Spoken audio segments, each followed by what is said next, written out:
বান্দা যদিও দুনিয়াতে নামাজ ছাড়া নাই, তাহাজ্জুদ পড়ছে, দুনিয়াতে ইশরাক করেছে, চাষ করেছে, ইসলামের ভালো ভালো কাজ করেছে, আর তলে তলে মানুষের হক নষ্ট করেছে, যার কারণে সব গুনাহগুলো তার ঘাড়ের মধ্যে পড়বে।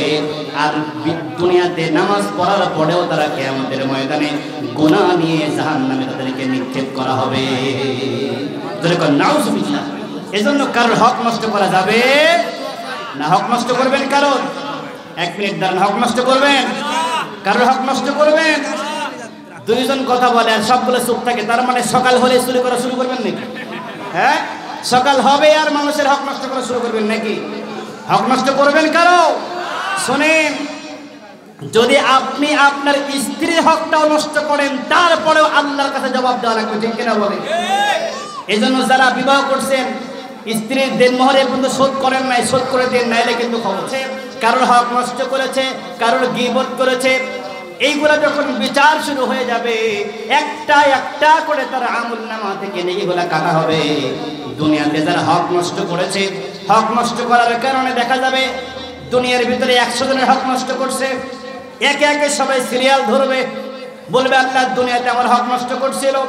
আল্লাহ বলবে এখন তো সম্পদ নাই, সম্পদ দেওয়ার যেহেতু কোনো সিস্টেম নাই, তোমার ওই বান্দার আমলনামায় যে সওয়াবগুলো আছে, সবগুলা কেটে কেটে বান্দাগুলোর মধ্যে বন্টন করে দাও।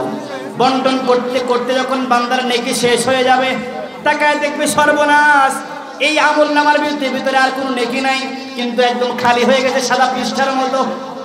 এখনো কিন্তু তার সিরিয়াল শেষ হয় নাই। যাদের হক নষ্ট করেছিল, এই সিরিয়াল এখনো শেষ হয় নাই।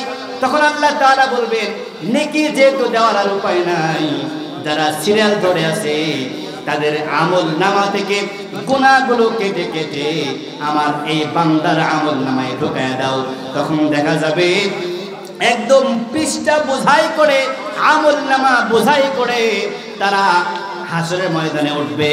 কিন্তু এভাবে আমলনামা কাটতে কাটতে আমলনামা শেষ হয়ে যাবে, গুনাহ আস্তে আস্তে খালি পৃষ্ঠাটা ভরে যাবে। তখন দেখা যাবে তারা আমলনামায় কোনো নেক আমল বাকি নাই, তারা আমলনামাটা গুনাহ দিয়ে পরিপূর্ণ।